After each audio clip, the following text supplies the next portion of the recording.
All right, there is new end time anticipation mounting in Israel regarding the third temple, a future war of Gog and Magog, and the return of the Messiah.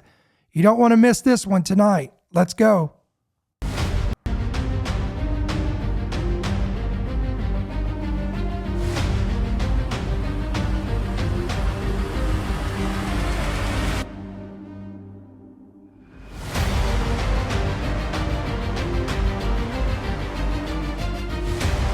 The following program is brought to you by friends and partners of End Time Headlines. All right, guys, welcome to our 8 p.m. Eastern broadcast. It is Tuesday, October 22nd. We want to welcome everybody to the broadcast. Do me a favor, if you're new, first time joining us, first time joining one of our podcasts, whatever the case it be, let us know in the comment section below, whether it's in the live chat or the replay on YouTube, whatever the case it be. Let us know that this is your first time joining us, and let us know where you guys are tuning in from. Of course, this time we want to welcome everybody from Rumble, you guys that watch the rebroadcast of this from Rumble, you guys that are listening by Apple, Spotify, or wherever you get your podcast, we welcome you as well. Again, this is End Time Headlines, news and headlines from a prophetic perspective. I'm your host, Ricky Scaparo, the founder, the voice, and the pastor of End Time Headlines. And before we get started, can you do me a favor, guys? Will you help us get this word out? You can do that by taking a couple seconds just to hit that like button. And it's going to help push this out on these platforms so other people can be blessed by this information just as much as you do. And take it a step further, hit that bell notification, hit that subscribe button there on YouTube and Rumble or wherever you may be watching this as well. And we greatly appreciate that here at End Time Headlines. All right, we've got a scripture for you, Matthew chapter 24, verse 32 through 33. If you're listening again by podcast, that's Matthew chapter 24, verses 32 through 33. This is in the context of Jesus speaking to the disciples, in which he asked them, what will be the end times, what will be the signs of the end times, what will be the signs of the coming and the end of the age? And he goes through this whole list of what they should expect, what they'll see, what they'll experience. And then he gives them a major clue, and he tells them in verse 32, now learn this parable from the fig tree. When its branch has already become tender and puts forth leaves, you know that summer is near. So you also, when you see all of these things, know that it is near at the doors. Now, the fig tree, and this is not just my opinion, but other biblical scholars, those that study and teach eschatology, theologians will agree that the fig tree is referencing the nation of Israel. So what Jesus was telling us is that if you want to know the main prophetic puzzle piece of the end times and the compass, if you would, to gauge how close we are to the end of the age and the coming of the Son of Man and this thing wrapping up, pay close attention to the nation of Israel, because all major end time events will be centered around the nation of Israel. Now, I could take time right here and go 30 minutes out, but I'm not going to do this, and go through all the prophecies that has been foretold by the prophets that has been fulfilled in either our lifetime or the lifetime before us. Beginning 1948, Israel being born as a nation. 1967, Jerusalem being the capital, being reinstated. The prophet said that there would be a great exodus of the Jews that would come out of the north. It would be greater than the exodus that came out of Egypt.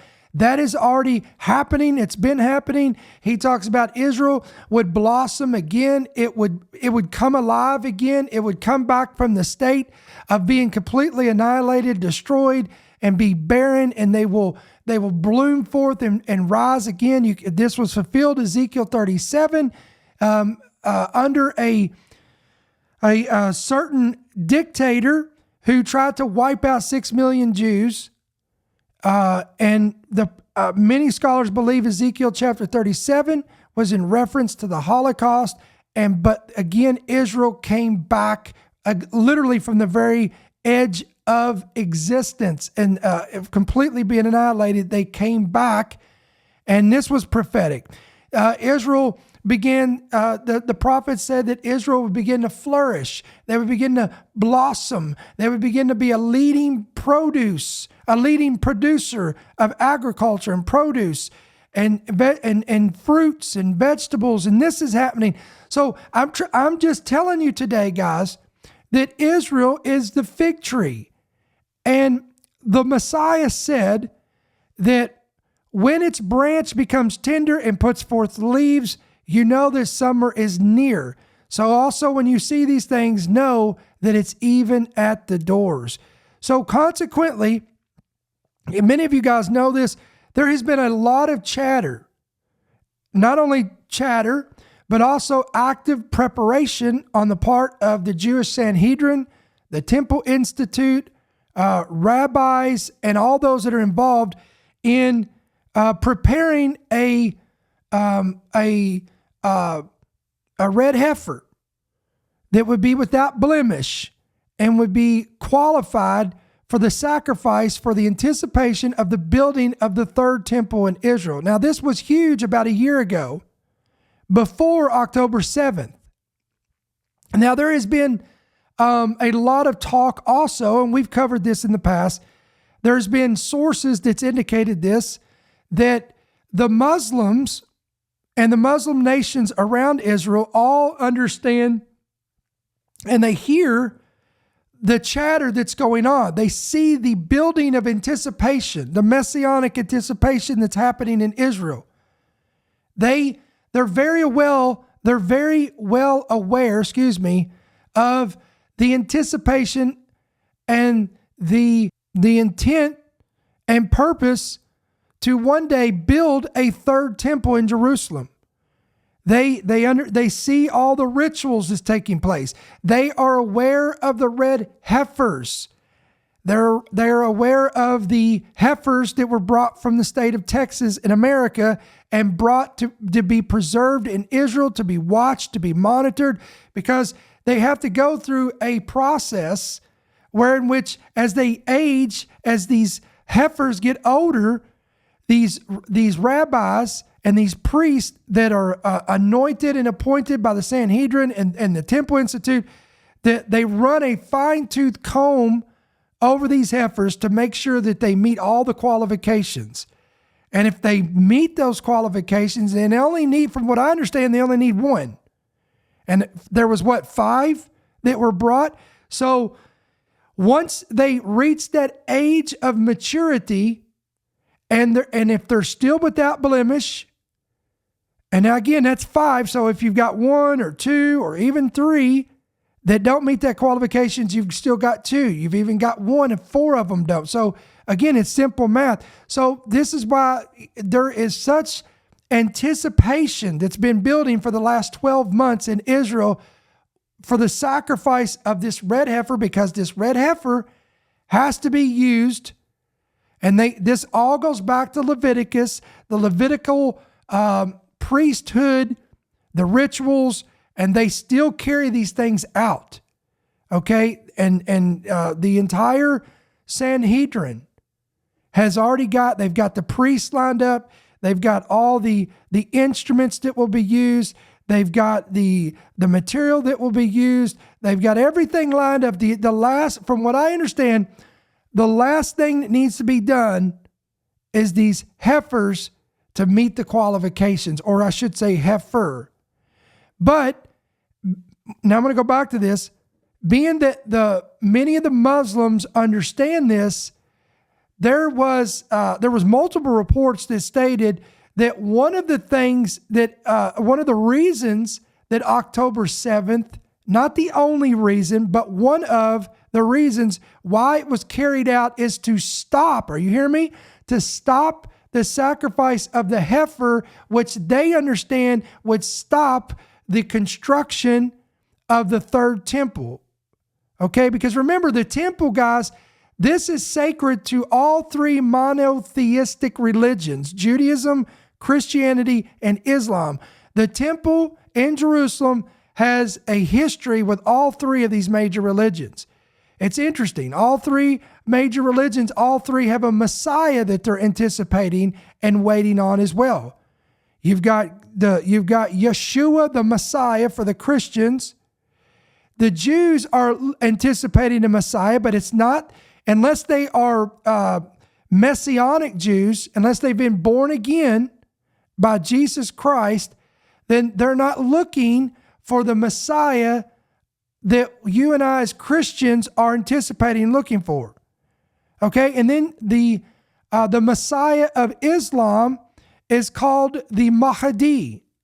And without taking too much time in that, I believe, after much study on this, I believe this Mahdi, this Messiah, the awaited one, the one that Islam is looking for, I believe he fits the bill and the criteria to meet, to fill the definition and the description of what the Bible calls the Antichrist of the Bible. We've taught on that before, so we're not going to take too much time on this. Now, having said that, your Bible clearly states that the temple, somebody say the temple, will be very, very important when it pertains to the end times. Now that's why I want to show you this, and then we got some new information I want to give to you tonight. According to the book of Daniel, Daniel 9:27 tells us that when the Antichrist comes on the scene, he will confirm a covenant with many for 1 week. This will be a covenant with many nations, with the nation of Israel in the name and the diplomacy of peace for 7 years. Though it says 1 week in Hebrew, that is 7 years.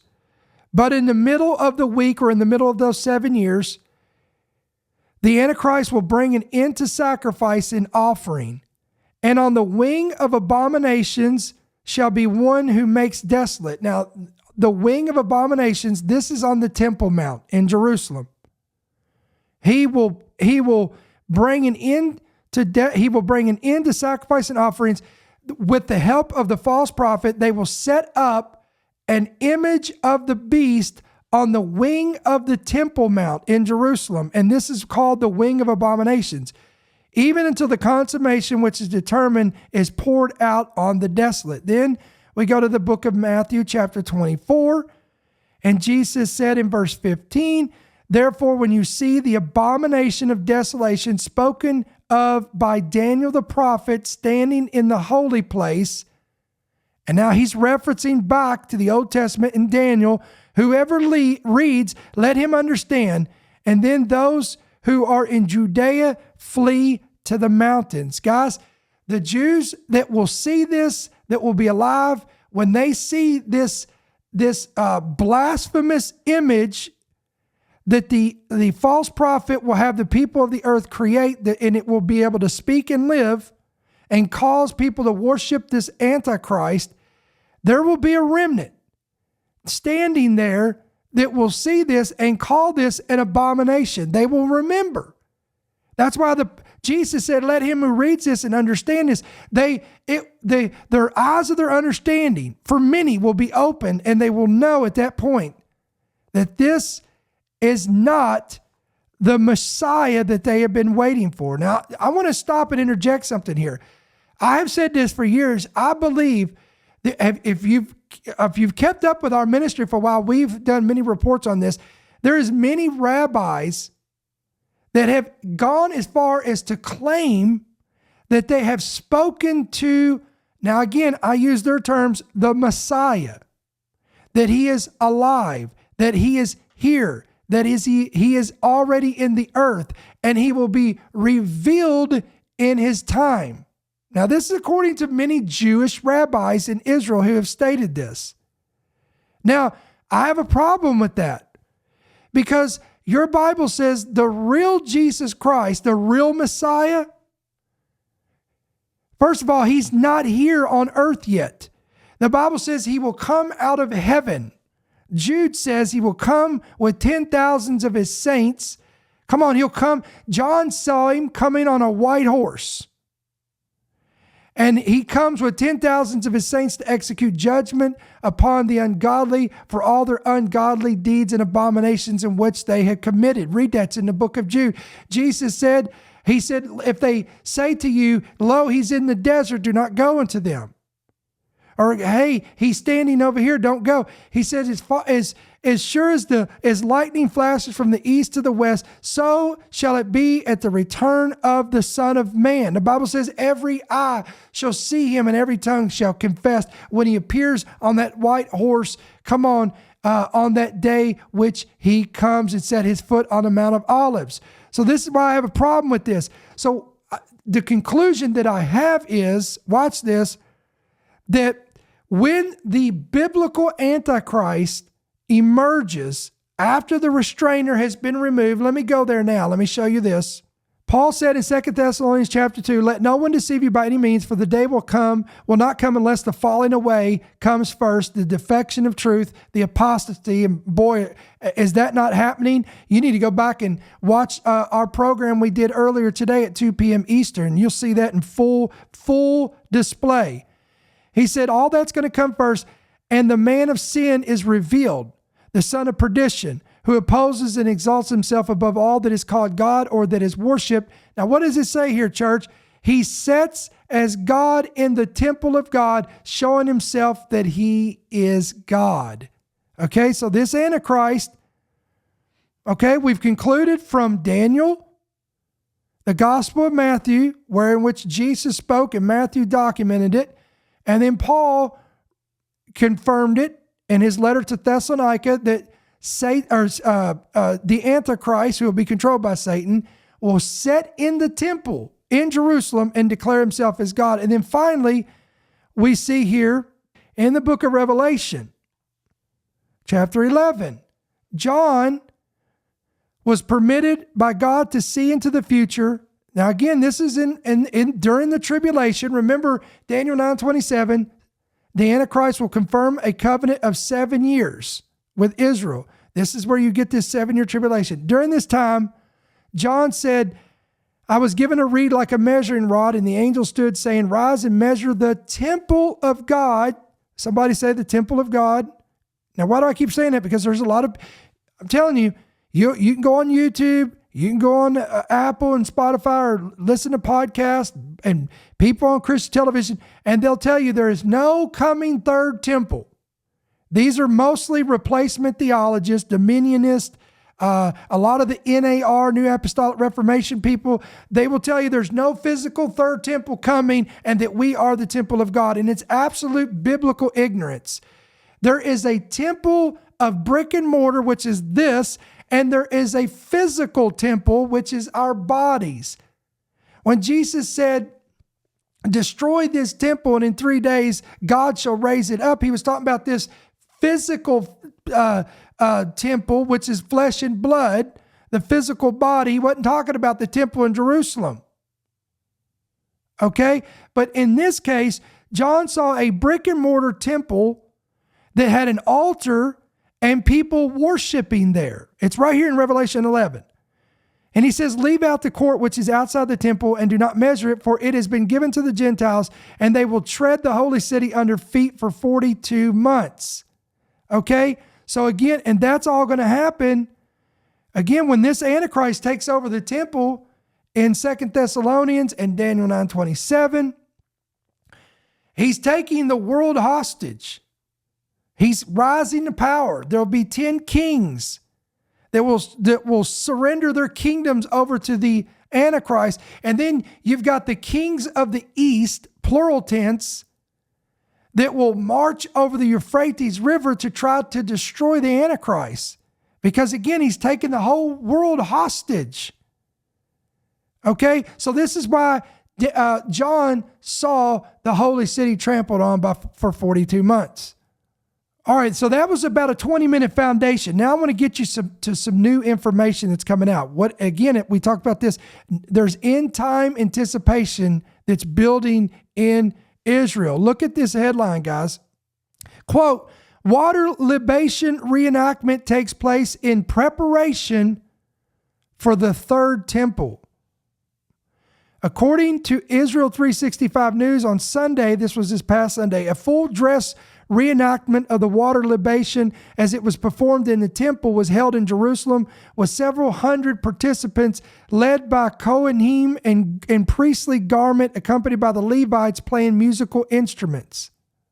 The event began at Shar Hashpot, the Dung Gate in Jerusalem's Old City, where participants joined the priest in biblically mandated vestments and Levites with musical instruments. Also wearing special vestments, the musically gifted Levites led the ceremony with joyous music on drums, violin, guitar, and clarinet, winding down ancient walkways into the valley below the Temple Mount. The crowd sang and danced as they passed from the archaeological remains of ancient city David through an Arab village to the Siloam Spring, which was used in temple times. The procession was punctuated by stops during which 4-foot-long pure silver trumpets were sounded. The Temple Institute prepared a special gold-plated gold-silver vessel for use in the third temple. Let me say that again. The Temple Institute prepared a special gold-plated solid silver vessel that would be used in the third temple. The vessel was carried at the head of the procession to this pool, this Siloam pool, where it was filled with from the spring. The procession climbed back up to the top of the mountain. A model altar and its utensils had been set up in an open area adjacent to the western wall. The altar was decorated with large leafy willow branches, as was done in the temple. Though not explicitly mandated in the Torah, the water libation is part of the oral tradition passed down from Moses. During the Feast of Tabernacles, which is what we're in, the water libation was the focal point of this joy. In the temple, the ceremony would take 15 hours with accompanying celebrations lasting all night until the temple service began again the next morning. Nations came from around the world came to take part in these celebrations, making it an international worship ceremony of God. So the point here is, again, as I said at the beginning of this, they are carrying out these rituals, guys, in the anticipation and preparation for the third temple. Now, stop. Why did we hear so much anticipation for the soon coming construction of the third temple and the preparation of the red heifer, and then it stopped and we haven't heard anything for over a year? Again, the reason is because Israel's been in a full-blown conflict with Iran and all of these proxies, okay, across 7 fronts. So all of this has put a damper on this and stopped this. But there is new anticipation building. I want to show you this. Now, this is from JNS, with eyes on winning war. So they know they're going to win this war. Look at this. With eyes on winning war, building third Jewish temple, Ark replica shown in Jerusalem. Wow. With eyes on winning this war and building a third Jewish temple, also an Ark replica shown in Jerusalem. A replica of the Ark of the Covenant, painstakingly constructed, its creators say, to the Torah specifications of the sacred vessel that was the first temple's central fixture, was on display in Jerusalem this past Sunday evening during the intermediate days of the Feast of Tabernacles. Wow. This ark, described in the Torah, was home to the 10 Commandment tablets, among other holy objects, was hidden after the destruction of the first temple. According to rabbinical traditions, at Jerusalem's King David Hotel, the replicas shown in the hotel's Feast of Tabernacles contained a refurbished Torah scroll which survived the Holocaust from Greece. Several members of the Knesset and Israeli activists were on hand at the hotel for an event and festival meal, a stop on the replica's journey, retracing the steps of the biblical prototype. According to the reports, it took 17 volunteers who live in several countries 3.5 years to build the replica ark, which is made out of donated gold and some 3 tons of Egyptian acacia, according to Jake, the project's chief architect, who prefers to remain anonymous, and Louis Topper, its principal financer. Now I want to pull this up. This is what you're looking at is that Ark of the Covenant replica. This is the Ark of the Covenant replica that we are speaking of in this article today. Now, the individual who constructed this, oversaw this, put all this together, told attendees at the unveiling of this during the Feast of Tabernacles that the replica Ark might be providing some symbolic military assistance, because he goes on, he talks about how the Ark of the Covenant was displayed when Israel would win victories over her enemies. Quote, "We brought it to Israel to get it reattached to all of the places it was before. Jake hopes the replica Ark can be used more formally in the current war." They went on further to say that, quote, "This was a project," now listen to this verbiage, guys. "This was a project designed to bring," I'm just going to pull this up so that way you can see what I'm looking at here. I want to read this to you. "It was a project designed to bring peace to the world and bring victory to the land of Israel, and to, quote, bring peace and kindness to America again. The project was so dearly received by Hashem that he personally greased the wheels of every obstacle that we came across. The rewards of the 3.5-year journey were amplified for Topper when the replica Ark arrived in Jerusalem." All right, quote, "The symbolism of an Ark replica approximating the return of the Ark to Judaism is significant, according to Kedar." Listen to this, quote, "Now we can see with our own eyes something that we have missed for 2,000 years. We have never seen such things. We've heard about them, we've learned about them, we see pictures, but we have never seen them in real life. It is very important for us to see how these really were, to touch things, to see them, to measure them, and to stand near them. We haven't done so for 2,000 years. Quote, we can see, we can feel, we can touch, and we can take pictures with them." So what these rabbis are saying that, and again, those that are involved in the anticipation of creating this third temple or building this third temple, that all of these are more signs that God is favoring them, or he's supernaturally helping them to move forward with this project. So this is huge news. And then I want to show you another huge report today. I thought this was interesting. A major Israeli rabbi has stated that the Gog and Magog war will begin and end on Wednesday morning. Now, again, as of now, as the reporting of this tonight, it is October 22nd, 2024. This major Israeli rabbi believes that the Gog-Magog war, Ezekiel 38, 39, they believe in this too, and so do the Muslims, by the way.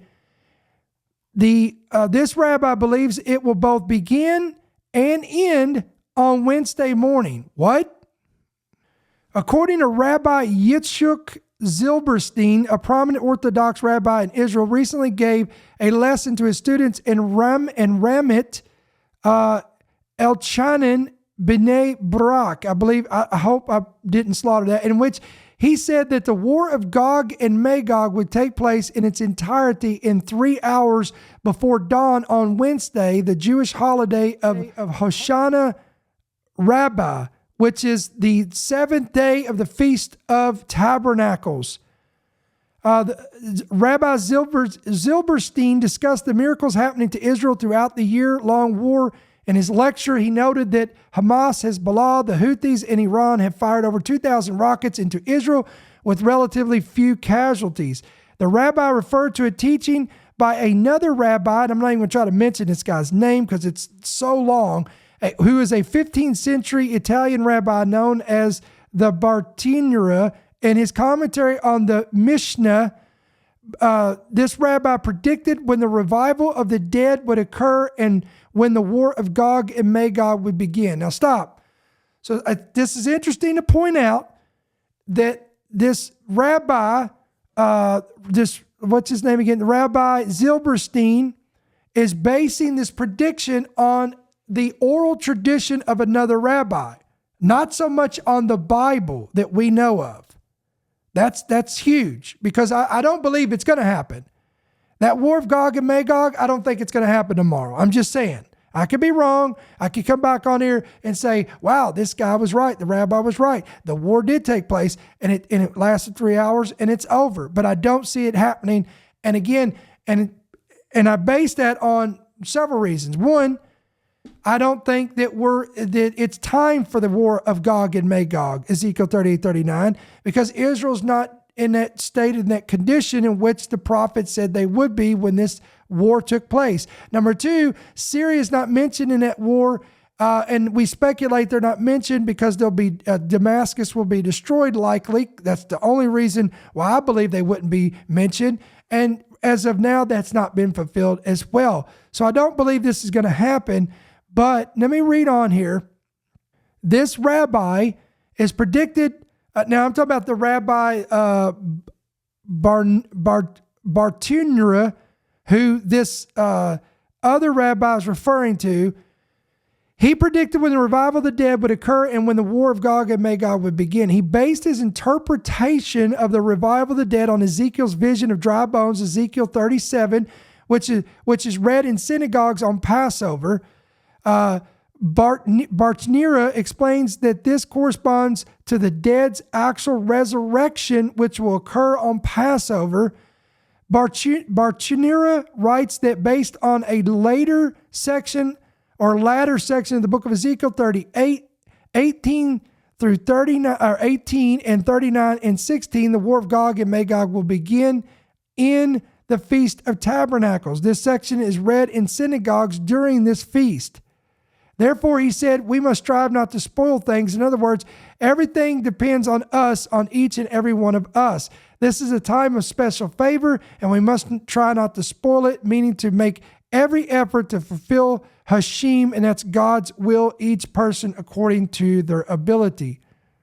It is to be remembered that the war began on the last day of the Feast of Tabernacles last year when the Palestinian Hamas invaded Israel and massacred its citizens. Now, I do want to read this. This is interesting. Let me pull this up and I'll show you what I'm looking at here. Quote, this is a war with global implications pitting Jews and Christians, the people of the Bible, against Muslims and secular progressives who reject the Bible and all that it stands for. Rabbi Michel wrote, based on Jewish sources, Rabbi Michel identifies the leader of the Gog and Magog coalition as Islamist Iran. That would be Persia. So he's not wrong on that. He also identifies Iran as the fourth kingdom of Ishmael and Edom, described in the book of Daniel as working together to persecute Israel at the end times. Gog and Magog's motivations for attacking Israel are different from those of other nations that have attacked Israel throughout history. Iran, Hamas, and Hezbollah are not afraid that Israel will conquer their lands, nor do they seek economic benefits from attacking Israel. Hamas attacks, have only brought death and destruction upon the Gaza Strip. They are driven by pure hatred of Israel, seeking only to destroy. Gog and his allies believe they can uproot the people of Israel and send them once again into the darkness of exile. Rabbi Michel predicts that the focus of the pre-Messiah war will shift, putting the former allies Esau and Ishmael against one another. Quote, not only will Gog and the people of Ishmael suffer for their sins, but so will Edom, the western nations, that support them. He went on to say, initially the Edomites will join the Ishmaelites in an alliance against Israel, but ultimately the Ishmaelites will turn on the Edomites, who will be forced to fight back. Quote, the Western nations trying so hard to appease the Ishmaelites will inevitably have no choice but to battle the Islamic jihadists of Iran and their allies and proxies. Wow. When the Ishmaelites go too far and directly attack the West, the Edomites will be forced to declare war against them. This will lead to the, quote, great war between Ishmael and the West. Now remember, guys, this is also prophesied in the Quran and the Hadith. They believe that there must be a great war between Islam and the West in the last days to usher in the Mahdi, when every man's sword will be against his brother. So here's the point. You say, well, Brother Ricky, why did you give this guy this much spotlight? Because obviously the war of Gog and Magog is not going to happen tomorrow. Guys, I know that, but you're missing the point. The point is, what did I say? End time anticipation is mounting in Israel. Let's just recap this real quick before we close this segment tonight. There is messianic anticipation. There is anticipation of a global war called Gog Magog that is believed and taught among all three monotheistic religions, Christianity, Judaism, and Islam. All three believe in this war in the end times. The third thing is there's an anticipation among all three religions of a final temple. Now, the Muslims are trying to prevent it.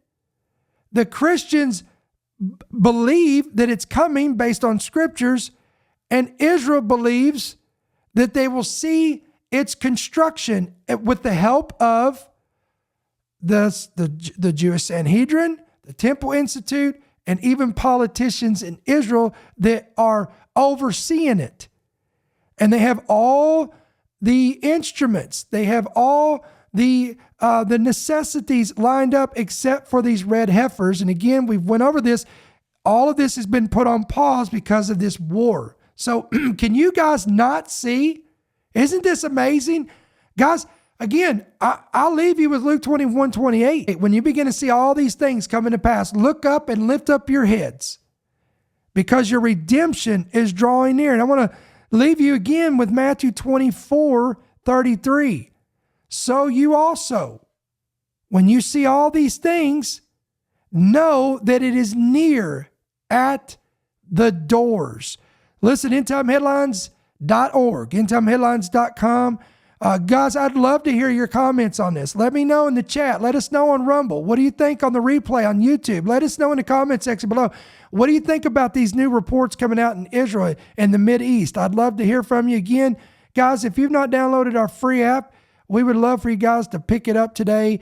Go to your Apple, Android store. If you're watching this, under the description of this video, there's a link that says download our free app. You can click on that link and you can pick it up today. And again, be sure to hit push notifications so you can be notified and keep up to with the latest and everything that we put out. And as always, guys, don't forget to pray. We'd love for you guys to pray about becoming a monthly partner of our ministry. Again, we believe, listen, if this ministry blesses you, it equips you, it informs you, and all the above, then listen, I believe you'll want to support a ministry. I know that's how I feel. I have joy in supporting and sowing into ministries that I get fed to personally, that I know are doing the work of the Lord and that are equipping and edifying, informing, and believe in the whole counsel of the Bible and it's, and everything that needs to be taught and preached in these last days. So if our ministry does that for you, if this is your home church, whatever your relationship is with us, again, we'd love for you to pray about becoming a partner of our ministry. You can do that two different ways. You can give electronically, several ways to do that. You can go through the app. You can go to the main website, or right here on YouTube. There is at the top we're under the comments or under the live chat, there's a support in big bold letters. You can click on the link there. If you guys are watching by Rumble, again, in the description, you'll see where it says support our ministry or support the ministry or support ETH. There's a link there. You could do that there as well. And also, if you wish to give by check or money order, you can do that, making it out to End Time Headlines, P.O. Box 1391, Monroe, Georgia, 30655. So as always, it's a great pleasure to come on here. Again, we've been pumping these out 2 days a week now, 2 p.m. on Eastern during the day, on Monday through Friday. Sometimes we have stuff coming out on the weekends. There's just so much going on, guys. We got to get the message across. We got to get the info out there. So if you don't catch us on our 8 p.m. hour, we try to come on here at 2 p.m. and we put out something that we feel like is relevant and that's informative that you need to know about. pertaining to the times and season which we're in. But we love our 8 p.m. Eastern crowd that we get here at night.